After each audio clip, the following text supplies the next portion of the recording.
Media సోదరులందరికీ నా నమస్కారాలు. ఈ మధ్య కాలంలో కోవూరు నియోజకవర్గంలో గుమ్మలదిబ్బ గ్రామంలో ఒక కుటుంబంలో ఒక బాలికకి ఒక దుర్ఘటన జరిగింది. ఆ ఘటనను ప్రశ్నిస్తూ మా వైఎస్ఆర్సీపీ మహిళా జోన్ విభాగం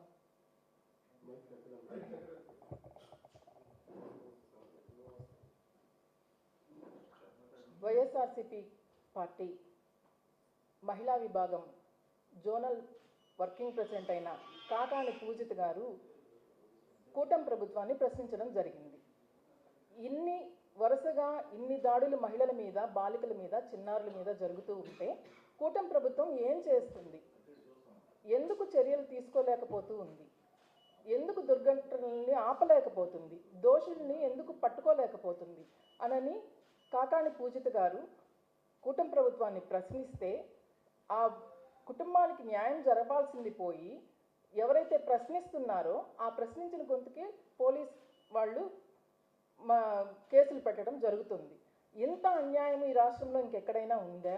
అసలు ఇంత అన్యాయం జరగడం, ఏదైనా ప్రశ్నిస్తే ఆవిడ ట్వీట్ చేశారు. కాకాని పూజిత గారు ఏం చేశారు? ఒక దుర్ఘటన జరిగితే దాన్ని న్యాయం చేయండి ఆ బాలికకి, ఆ కుటుంబానికి అని చెప్పి ట్వీట్ చేశారు. అలాగే ఒక ప్రెస్ మీట్ పెట్టి ప్రజలకి తెలియజేశారు, ఏదైతే ఈ దుర్ఘటనలు మహిళల మీద, బాలికల మీద జరుగుతున్నాయో మళ్ళీ రిపీట్గా జరగకుండా ఉండడానికి మీరు ఏం చర్యలు తీసుకుంటున్నారని గవర్నమెంట్ని అడుగుతున్నారు. దానికి ఒక పోలీస్ కేసు పెడతారా? ఎంత అన్యాయము! మనం ప్రజాస్వామ్య ప్రభుత్వంలో ఉన్నామా లేకపోతే అప్రజాస్వామ్యంలో ఉన్నామా? అసలు ఎట్లా ఉన్నామనేది కూటమి ప్రభుత్వాన్ని మేము ఈరోజు ప్రశ్నిస్తున్నాము. అసలు ఈ ప్రభుత్వంలో మహిళలకు కానీ, బాలికలకు కానీ, చిన్నారులకు కానీ భద్రత ఉందా? ఈ ప్రభుత్వంలో ఫిర్యాదులు తీసుకుంటే ఆ కేసులను వేగవంతంగా దర్యాప్తు చేయడానికి నిఘా విభాగాన్ని పటిష్టం చేయడానికి కానీ, ఇంటెలిజెన్స్ విభాగాన్ని పటిష్టం చేయడానికి కానీ పోలీస్ యంత్రాంగం కానీ, ప్రభుత్వం కానీ ఏమన్నా నిర్ణయాలు తీసుకుంటున్నారా?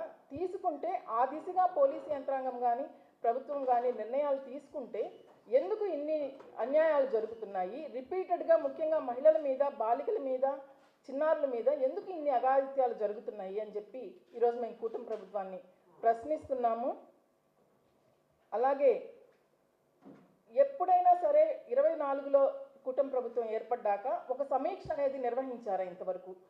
ఏదైనా సరే ఇన్ని ఘటనలు జరుగుతున్నాయి. కూటమి ప్రభుత్వం వచ్చాక 188 అత్యాచారాలు జరిగాయి మహిళల మీద.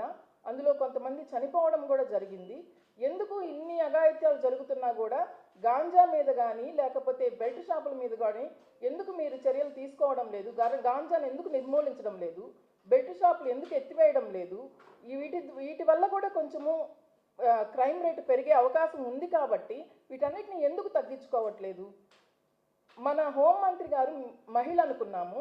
ఆవిడ ఉంటే, ఒక మహిళగా ఒక హోంమంత్రి ఉంటే మహిళలకి భద్రత కల్పిస్తారు అనుకున్నాం. కానీ ఆవిడ ఏదైనా సరే మహిళలకు భద్రత కల్పించాల్సింది పోయి హాస్యాస్పదమైన విషయం ఏంటంటే, అసెంబ్లీ అంటే ఒక దేవాలయంలో లాంటి సమానం.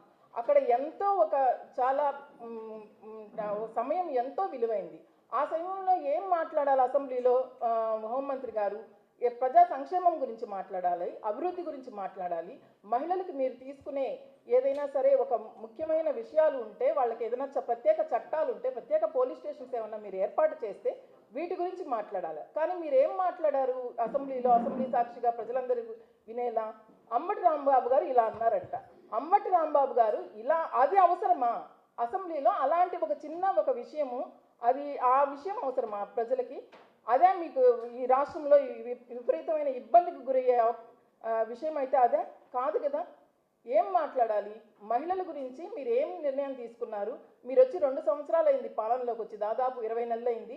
ఈ 20 నెలల్లో ఏమి సంక్షేమం మీరు చేశారు? ఏమి అభివృద్ధి చేశారు? మహిళలకి మీరు ఏమి అవకాశాలు కల్పించారు? మహిళల శాంతి భద్రతల కోసం మీరు ఏం నిర్ణయాలు తీసుకున్నారు? ఇవి మాట్లాడాలి. కానీ ఒక ఆయన ఇలా అన్నారు, ఇంకొక ఆయన అలా అన్నారు అని చెప్పి ఎంతో హాస్యాస్పదంగా మాట్లాడతారు. ఇక మనం ప్రశ్నించే పవన్ కళ్యాణ్ గారు ఉన్నారు. వారైతే చంద్రబాబు నాయుడు గారికి ఏమన్నా ఇబ్బంది జరిగితే ముందుకు వస్తారు తప్పితే వారికి అసలు అవగాహనే లేదు.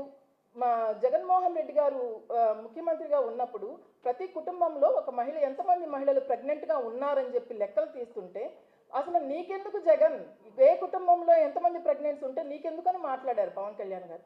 వారికి ఈజీ ఆఫ్ గవర్నెన్స్ అనే దాని గురించే తెలియదు వారికి.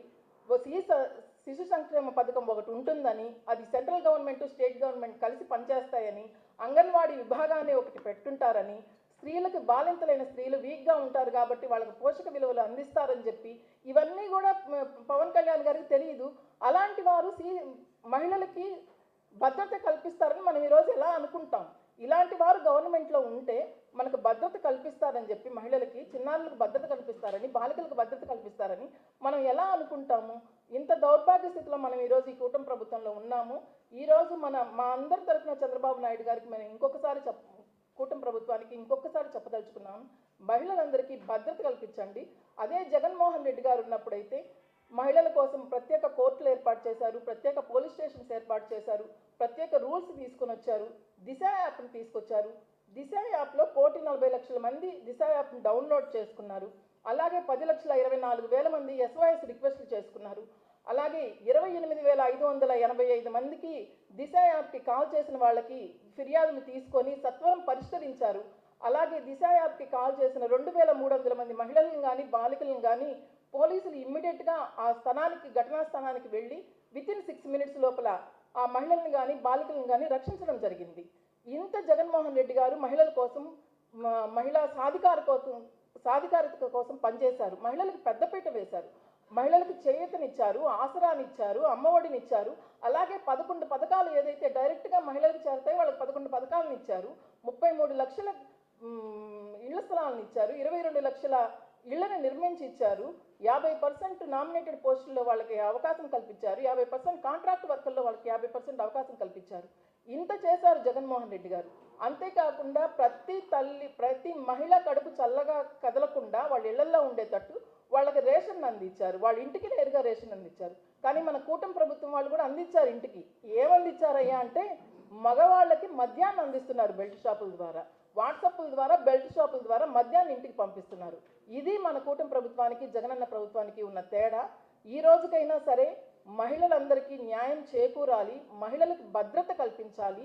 బాలికలు, ముఖ్యంగా బాలికలు, మహిళలు, చిన్నారులు ఎవరైతే ఉన్నారో వీళ్ళందరికీ సరే ఈ సందర్భంగా నేను కూటమి ప్రభుత్వానికి, మా వైఎస్ఆర్సీపీ పార్టీ మహిళా నాయకురాళ్ళందరం తరఫున కూడా ఒక్కటే కోరుతున్నాను, ప్రశ్నించే గొంతుకు సంకెళ్ళు వేయకండి. ఎవరన్నా ప్రశ్నిస్తే కాకాని పూజిత గారు ప్రత్యేకంగా ఒక సమస్య మీద ఆవిడ ఒక చిన్న ప్రశ్న అడిగితే ఎందుకు మీరు దోషుల్ని నిర్బంధించడం లేదు, ఎందుకు మీరు బెల్ట్ షాపులు మూసివేయట్లేదు, ఎందుకు మీరు గాంజాని నిర్మూలించడం లేదు అని అడిగితే వీటన్నిటికీ సమాధానం బదులు ఈరోజు ఆమె మీద కేసు పెట్టడం జరిగింది.